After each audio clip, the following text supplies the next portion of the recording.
नमस्कार विद्यार्थी मित्रांनो, मॅथ्स वर्गाच्या या ऑनलाईन प्लॅटफॉर्ममध्ये तुमचं स्वागत आहे. माझं नाव आहे सुमित सामनीकर. मी आहे तुमचा मॅथ्स गुरु. आज मी तुम्हाला एक स्ट्रॅटेजी सांगणार आहे. MST CET ज्या विद्यार्थ्यांना 2027 मध्ये द्यायची आहे, त्यांच्यासाठी 95 प्लस पर्सेंटाईल कसे मिळवू शकतो आपण, त्याच्यासाठी काय काय गोष्टी करणं आवश्यक आहे, त्याच्यासाठी रोड मॅप कसा असला पाहिजे, स्ट्रॅटेजी कसा असला पाहिजे, याच्यावर आपण आज बोलणार आहोत. व्हिडिओला शेवटपर्यंत बघा. चॅनलला जर सबस्क्राईब केलं नसेल तर सबस्क्राईब करा आणि बेल आयकॉनला क्लिक करा. त्यासोबत आपला टेलिग्राम चॅनल मॅथ्स वर्गचं आणि इंस्टाग्राम हँडल जे आहे त्याला पण फॉलो करा. त्याच्यावर पण तुम्हाला महत्त्वाचे अपडेट्स मिळत राहतील. तर 95 पर्सेंटाईल स्ट्रॅटेजी ही 95 प्लस पर्सेंटाईल जे आहेत, जे की टॉपर लोक आहेत, त्यांना जे मार्क्स मिळतात त्याच्यासाठी काय काय करणं आवश्यक आहे. आता अजून आपल्याकडे वेळ आहे. त्याच्याशी रिगार्डिंग रोडमॅप काय असला पाहिजे, कोणत्या चुका टाळायला पाहिजे, ह्याच्यावर ऑलरेडी मी मागच्या काही व्हिडिओजमध्ये बोललेलो आहे. जर तुम्ही ते बघितले नसतील तर तेही व्हिडिओज एकदा बघून घ्या. How serious रँकर्स think differently. Serious रँकर्स जे असतात ते कशा पद्धतीने विचार करतात याच्याबद्दल सुद्धा मी आज बोलणार आहे.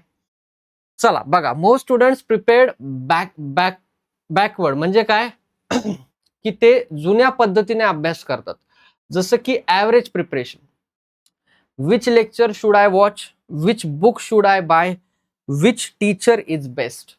त्यानंतर रँक फोकस प्रिपरेशन कसं असतं. आता हे जुन्या पद्धतीने आपण अभ्यास करत गेलो, जसं की which lecture should I watch, which book should I buy, which teacher is best. आपण जर असा अभ्यास करत गेलो तर आपला जो रँक येणार आहे तो रँक येण्याची शक्यता कमी आहे. म्हणजे जो आपल्याला डिझायर्ड रँक आहे तो म्हणतोय मी. रँक फोकस प्रिपरेशन काय असतं त्याच्या against, where am I losing marks, म्हणजे आपल्याला हे कळलं पाहिजे आपले मार्क कुठं जात आहेत. Which chapters give maximum return, कोणते असे टॉपिक आहेत ज्याच्यानी मला जास्तीत जास्त मार्क मिळू शकतात, ते मला आधी प्रिपेअर करावं लागतील, हे माहीत असणं. How do I improve speed. त्यानंतर ही CET एक स्पीड बेस्ड एक्झाम आहे, त्यामुळे तुम्हाला स्पीड जास्त असणं आवश्यक आहे. त्यासाठी तुम्हाला ट्रिक माहीत असणं आवश्यक आहे. त्यासाठी तुम्हाला बऱ्याचशे असे फॉर्म्युले माहीत असणं आवश्यक आहे ज्याच्याने डायरेक्ट आन्सर येतं. तर तशा काही गोष्टी ह्या रँकर्स लोकांना माहीत असतात. ते त्याच्यानुसार प्रिपरेशन करतात. ते ट्रिक स्वतःच्या काही बनवतात, काही त्या गोष्टी मॅथ्स वर्गसारख्या चॅनलला फॉलो करून त्यांना तिथून मिळतात. सो तर नक्कीच या गोष्टींचा फायदा होत असतो. तर नक्कीच मला असं वाटतं जुन्या पद्धतीने अभ्यास करण्यापेक्षा नवीन गोष्टीचा जर अप्रोच ठेवला तर त्याचा फायदा होऊ शकतो. High scorers things problem solvers not content collectors. फक्त आणि फक्त कॉन्टेंट जो आहे तो आपण घेतो आणि त्याच्यावर काहीच काम करत नाही, असं न करता त्याच्यावर प्रॉपरली स्ट्रॅटेजी ठेवून त्याच्यावर एक्झिक्युशन करून जे हाय स्कोरर जे असतात ते प्रॉपरली वर्क करून पुढे जातात. बघा, त्यानंतर understand the CET game properly. Myth काय आहे, MST CET ही याच्यासाठी डीप थेरी लागते, फॅन्सी मेथड लागतात, एंडलेस स्टडिंग लागते. तर हे मिथ आहे. MST CET is not design to reward. म्हणजे MST CET मध्ये ह्या सगळ्या गोष्टींना थारा नाही. MST CET मध्ये तुम्हाला जर स्कोर करायचा असेल चांगला, तुम्हाला चांगला रँक मिळवायचा असेल, इंटर्न तुम्हाला जर चांगलं कॉलेज आणि चांगली ब्रांच पाहिजे असेल, तर तुम्हाला हे मिथ पहिल्यांदा सोडून द्यावे लागतील. मग काय अप्लाय करायचं सर? मग याच्यामध्ये सगळ्यात पहिल्यांदा फास्ट डिसिजन मेकिंग. कोणता क्वेश्चन आधी येतोय पटापट पटापट कळला पाहिजे, त्याच्यासाठी fast decision making. Accuracy under pressure, कमी वेळात जास्त प्रश्न सोडवायचे आहेत, खूप जास्त कॉम्पिटिशन आहे, याचं प्रेशर आहे, पॅरेंट्सकडून प्रेशर आहे, टीचरकडून प्रेशर आहे, आपलं स्वतःचं एक सेल्फ प्रेशर आहे की आपल्याला हे अचीव करायचं आहे. या सगळ्या प्रेशरमध्ये ॲक्युरेसी हॅम्पर होते, तर ती ॲक्युरेसी पण मेंटेन झाली पाहिजे. पॅटर्न रिकग्निशन तर आलंच पाहिजे. पॅटर्न रिकग्निशन खूप महत्वाचं आहे. त्याच्यावरून आपला स्कोर जो आहे तो कसा वाढणार आहे हे आपल्याला कळतं. स्मार्ट क्वेश्चन सिलेक्शन, पहिल्या 15-20 मिनिटांमध्ये कसं क्वेश्चनचं सिलेक्शन असलं पाहिजे, पुढच्या फेजमध्ये कसं असलं पाहिजे, त्याच्या पुढच्या फेजमध्ये कसं असलं पाहिजे, याच्यावर पण मी जशी एक्झाम जवळ येते त्याच्यावर मी बोलत असतो. तर यावेळेस तुमच्या 2027ची ज्यावेळेस एक्झाम असेल त्यावेळेस पण मी त्यावर 100% बोलणार आहे. CET mainly rewards with the cards like T20 cricket, quick smart execution matters more than slow perfection. T20 cricket मध्ये ना विचार करायला वेळ नाही. म्हणजे तिथं विकेटवर टिकावं लागतं, हे सगळ्याच गेममध्ये आहे. पण नुसतं टिकून फायदा नाही. T20 क्रिकेटमध्ये तुम्हाला स्कोरही करावं लागतं. टेस्ट मॅच सारखं नाही, की खूप वेळ टिकले, जे काय स्कोर झाला तो झाला, ठीक आहे. तसं नाही चालत. तुम्हाला टिकावं तर लागतं, त्याच्यासोबत सोबत तुम्हाला हार्ड हिटिंगही करावं लागतं, तुम्हाला स्कोरही करावा लागतो, सो दॅट तो स्कोर जो आहे तो समोरच्या टीमसाठी सफिशियंट असला पाहिजे डिफेंड करण्यासाठी.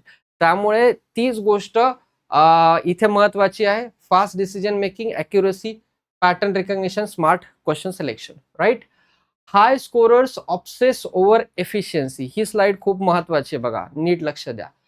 ॲव्हरेज स्टुडंट काय करतात, try to study everything equally. याच्यावर मी एक ऑलरेडी याच्या आधी एक व्हिडिओ बनवला, ज्याच्यात मी सांगितलंय की हाय वेटेज टॉपिक आणि लो वेटेज टॉपिक साठी लागणारा वेळ आणि लागणारा एफर्ट कशा पद्धतीने असला पाहिजे. जर तुम्ही प्रत्येक गोष्टीला सेम वेळ देणार असाल तर मग तिथे प्रॉब्लेम येऊ शकतो. जसं हे आहे, this is called as unoptimized effort. Unoptimized effort आहे इथे. जे सिरियस रँकर्स असतात ते काय करतात, ते प्रायोरिटाइज करतात स्कोरिंग चॅप्टर्सला, focus on repeatable concept, strength, high return topics, avoid wasting energy unnecessarily. तर तुम्हाला 95 प्लस जर का तुमचा स्कोर आणायचा आहे पर्सेंटाईल मध्ये, तर तुम्हाला ह्या गोष्टीचा विचार करावा लागेल, कोणते हाय प्रायोरिटी टॉपिक आपल्याला प्रिपेअर करायचे. फोकस ऑन रिपीटेबल कॉन्सेप्ट, जे मी वारंवार सांगतोय, PYQ ला फॉलो करा. PYQ महत्वाचे आहेत, previous year questions. Avoid wasting energy unnecessarily. जसं मी मागच्या काही व्हिडिओमध्ये पण सांगितलं होतं, एखादा 11चा टॉपिक आहे, ज्याचं वेटेज कमी आला तर एकच प्रश्न येतो आणि आपण त्याच्यासाठी 15 दिवस देतोय आपल्या प्रिपरेशन मधले, तर मला असं वाटतं तो थोडासा इश्यू असू शकतो. आपल्याला सगळे टॉपिक करायचे, बट टाइम आणि एफर्ट हे कुठे लावायचे एक्झॅक्टली हे आपल्याला कळणं खूप महत्वाचं आहे. त्यासाठी ही गोष्ट आवश्यक आहे. In CET optimisation beats overload, right? जे टॉपर लोक असतात ते काय करतात, they build exam temperament. Topper लोकांचं जे आपल्याला गोष्टी फॉलो करायच्या त्याच्यामधली सगळ्यात महत्वाची गोष्ट टेम्परमेंट आहे. तुम्हाला जर 95 प्लस पर्सेंटाईल मिळवायचे असतील तर तुम्हाला काय करावं लागेल, तर तुम्हाला स्पीडमध्ये ट्रेनिंग लागेल, कामनेस, एक्झाममध्ये स्टेबिलिटी लागते, मेंटल स्टेबिलिटी लागते, कामनेस लागतो. टाइम हँडलिंग तर आलंच पाहिजे. तुम्ही कोणतीही कॉम्पिटेटिव्ह एक्झाम द्या, तुम्हाला टाइम हँडलिंग हे आलंच पाहिजे. आणि आता जसं मी सांगितलं, डिसिजन मेकिंग खूप महत्वाचं आहे. डिसिजन मेकिंग आपण नाही करू शकलो तर आपण बाकीच्यांच्या याच्यामध्ये पेक्षा आपण मागे पडणार. जे आपलं एम आहे 95 प्लस पर्सेंटाईल मिळवायचं, ते कदाचित मागे राहू शकतं जर आपली डिसिजन मेकिंग वीक असेल. तर डिसिजन मेकिंग हे स्ट्रॉंग करावं लागेल येणाऱ्या काळामध्ये. अजून आपल्याकडे वेळ आहे. मी वारंवार हे वाक्य का बोलतोय हे नीट लक्षात ठेवा. अजून आपल्याकडे वेळ आहे. MST CET 2027 ला आपल्याकडे वेळ आहे. त्याच्यासाठी आपण नक्कीच काम करू शकतो. त्यासाठी आपल्याला आधी ह्या सगळ्या गोष्टी ज्या आहेत ह्या हळूहळू प्रिपेअर करून फक्त कन्सिस्टन्सी ठेवून आपल्याला पुढे जावं लागणार आहे. Like gym training, mental stamina builds through repeated exposure. जसं जिम मध्ये मेंटल स्टॅमिना पण एक ज्यावेळेस काय म्हणतात त्याला, जसं आपण जिम मध्ये ट्रेनिंग घेतो तर त्याच्या सोबत सोबत आपला मेंटल स्टॅमिना पण डेव्हलप होतो. तर रिपीटेड गोष्टी करून, त्यामुळे त्याच गोष्टीचं आपल्याला इथे रिलेव्हन्स आहे की त्या गोष्टी करून आपण MST CET मध्ये पण सक्सेस मिळवू शकतो, राईट? राईट. त्याच्यानंतर जे टॉपर लोक असतात ते काय करतात, they learn the art of letting go. आता इथे ऍक्च्युली दिलेलं आहे की avoid ego battles with the difficult question. Instead जे टॉपर आहेत ते काय करतात, secure scoring areas first, reduce silly mistake. आधी जे येत आहेत ते सॉल्व्ह करतील, तर तुम्हाला तेच करायचंय. इगो हर्ट नाही करून घ्यायचा. एक्झाम मध्ये इगो हर्ट करायचा नाही, ही गोष्ट नीट लक्षात ठेवा. आपण इगो हर्ट करतो म्हणजे काय करतो, एखादा सोपा टॉपिक आहे त्याचा सोपा प्रश्न आला ना आपल्याला आला नाही, तर आपल्याला वाटतं अरे कसं काय येत नाही, आपण एक्झाम मध्ये इगो हर्ट करतो. ही गोष्ट नाही झाली पाहिजे. तुम्ही असा विचार करता की नाही आता कसं काय येत नाही हा प्रश्न, मी काय करतो आता हा सॉल्व्हच करतो, 5 मिनिटं लागू द्या, 10 मिनिटं लागू द्या. झाला इगो हर्ट, त्याचा इम्पॅक्ट पडतो पूर्ण पेपरवरती. कमी स्कोर, कमी अटेम्प्ट होतात, कमी अटेम्प्ट झाले कमी स्कोर येतो, कमी स्कोर झाला रँकवर त्याचा इम्पॅक्ट होतो. त्यामुळे नीट लक्षात ठेवा, इगो हर्ट करायचा नाही. The smart skipping is also a skill in a CET. आता हे स्मार्ट स्किपिंगच्या जागी मला असं वाटतं की थोडासा चेंज पाहिजे याच्यामध्ये. आता आपण ऍक्च्युअल CET मध्ये स्किप नाही करत एक्झाम कोणताही क्वेश्चन, कारण सीईटीला निगेटिव्ह मार्किंग नाही, जेईला निगेटिव्ह मार्किंग आहे. Smart skipping for specific time असं मी टाकायला पाहिजे होतं तिथं, पण ते राहिलंय. तर स्मार्ट स्किपिंग जे आहे ते त्या वेळेला तुम्ही स्किप करताय, म्हणजे बघितला क्वेश्चन हा सोपा नाही, आपण हा नंतर ट्राय करू, ठीक आहे. हे जे स्किपिंग आहे याच्याबद्दल मी बोलतोय. स्किप करायचं म्हणजे क्वेश्चन सोडून द्यायचं असं नाही, आपल्याला सगळे क्वेश्चन अटेम्प्ट करायचे. त्याचं कारण आहे आपल्याला निगेटिव्ह मार्किंग नाहीये, त्यामुळे सगळेच्या सगळे क्वेश्चन अटेम्प्ट करणारच आहोत. महत्वाची गोष्ट लक्षात ठेवा, इगोला अवॉइड करा, खूप महत्वाचं पार्ट आहे. They treat mistakes like data. जे टॉपर लोक असतात ना, ते मिस्टेक म्हणजे त्यांच्यासाठी डेटा असतो. खूप महत्वाचा पार्ट बघून घ्या. Average student feel emotional after test. जे ॲव्हरेज स्टुडंट असतात ना, मॅक्झिमम मुलं कसे आहेत ते सांगतो. ते काय करतात, टेस्ट सिरीज कोणती तरी घेतात किंवा फ्री टेस्ट असतील ती टेस्ट देतात. टेस्ट दिल्यानंतर त्यांचा स्कोर कमी येतो, तर त्या कमी आलेल्या स्कोरवर त्याच्या एरर फाइंड करून त्याच्यावर काम करण्यापेक्षा ते डिप्रेस होतात जास्त, किंवा त्यांचा मूड चालला जातो की यार आपल्याला काहीच येत नाही, आता आपण पुढची टेस्टच नाही द्यायची. कारण त्यांच्या डोक्यात एक गोष्ट बसलेली असते की टेस्ट दिले की स्कोर कमी येतो, टेस्ट दिले की आपल्याला कळतं की आपला आता स्कोर येणारच नाही. पण त्या टेस्टला तुम्ही असं नाही समजत की ती टेस्ट ही आपल्या फायनल टेस्टसाठी एक ट्रायल आहे किंवा रिहर्सल आहे. आपला फायनल टेस्ट मध्ये स्कोर कमी होऊ नये म्हणूनच आपण मॉक टेस्ट देत असतो. मॉक टेस्ट मधून आपल्याला कळतं आपल्या काय चुका होत आहेत, ते कळणं महत्वाचं आहे. तेच इथं मी सांगितलेलं आहे की हाय स्कोरर जे असतात ते वेगळ्या पद्धतीने विचार करतात. जो तुम्हाला पण 95+ पाहिजे असतील तर ह्या गोष्टी फॉलो करा. व्हाय डिड दिस मिस्टेक हॅपन, चुका झाल्या होऊ द्या, का झाल्या त्याचा विचार करा. कन्सेप्टचा इश्यू आहे का, एक्झामचं प्रेशर होतं का, कॅल्क्युलेशन मिस्टेक होत्या का, नॉलेज गॅप होता, या सगळ्या गोष्टी माहीत पाहिजे. ज्यावेळेस तुम्ही मॉक टेस्ट देताय, फक्त मॉक टेस्ट देणं म्हणजे काम झालं असं नाही. या सगळ्या गोष्टींचा विचार होणं आवश्यक आहे की हे का झालं, कमी स्कोर का आला, कन्सेप्ट आपल्या वीक आहेत का, किंवा आपल्याला एक्झामचं प्रेशर हँडल झाला नाही, कॅल्क्युलेशन चुकले का कुठे आपले, किंवा आपलं नॉलेजच कमी पडलं, आपण आपला अभ्यासच प्रॉपर नाही झाला. ह्या गोष्टींचा विचार होणं आवश्यक आहे. हे 95+ वाले जे टॉपर असतात ना, हे या गोष्टींचा विचार करतात, म्हणून त्यांचा स्कोर चांगला येतो फायनल एक्झाम मध्ये. Every mistake becomes feedback for improvement. This is how percentile slowly compounds. तुम्ही मिस्टेकला करेक्ट करत पुढे जर गेले तर त्याच्यावरूनच तुम्हाला तुमचा स्कोर वाढणार आहे. मी नेहमी एक वाक्य सांगत असतो, तुम्हाला पण सांगतो, चुका करा पण प्रत्येक वेळेस नवीन चूक करा. त्याचं कारण आहे, एक चूक झाली ती इम्प्रूव्ह करून ती परत पुढच्या वेळेस नाही झाली पाहिजे. पुढच्या वेळेस नवीन चूक झाली तर चालते, काही प्रॉब्लेम नाही, पण ती चूक रिपीट जर होत असेल तर मग प्रॉब्लेम आहे. त्यामुळे त्याच चुका रिपीट करायच्या नाही, त्याच्यावर काम करायचं, कुठे इश्यू आहे ते बघायचं आणि त्याच्यानुसार पुढे जायचं. तरच आपलं जे टार्गेट आहे 95+चं ते नक्कीच अचीव्ह होऊ शकतं. त्यानंतर नेक्स्ट आहे रियल डिफरन्स कुठे आहे ते बघा. 95+ students are usually not super humans, always motivated, perfect in every chapter. जे ऍव्हरेज पोरं असतात त्यांना काय वाटतं माहितीये का, की अरे ह्यांच्याकडे काहीतरी दैवी शक्ती आहे म्हणून यांचा चांगला अभ्यास आहे म्हणून ते टॉपर झालेले आहेत, किंवा ते त्यांना मोटिवेशन द्यायला कोणीतरी त्यांचा मोटिवेशनल गुरु आहे, तो त्यांना रोज मोटिवेशन देत राहतो, त्याच्यामुळे त्यांचं खूप भारी चालू आहे. सर आम्हाला तर कोणीच नाही असं मोटिवेशन द्यायला, आम्ही मोटिवेशन पाहू पाहू जास्त डिमोटिवेट होतो अजून. तर असं काही नसतं, असं काही नसतं. किंवा परफेक्ट इन एव्हरी चॅप्टर, किंवा त्यांचा सगळा अभ्यास झालेला आहे, त्यांचं ऑलरेडी त्यांना येत होतं म्हणून ते परफेक्ट आहेत सगळ्या टॉपिकमध्ये म्हणून त्यांचा स्कोर जास्त येतो. ह्या सगळ्या मिथ आहेत, ह्या सगळ्या गोष्टी काहीच कामाच्या नाही.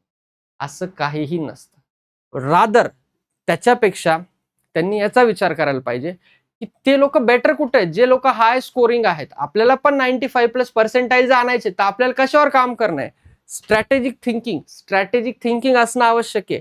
एनर्जी मॅनेजमेंट, जसं मी सांगितलं, टाइम, एनर्जी, एफर्ट कुठे लावायचे कुठे नाही लावायचे, किती नाही लावायचे, ह्याचं पूर्ण कॅल्क्युलेशन असणं आवश्यक आहे.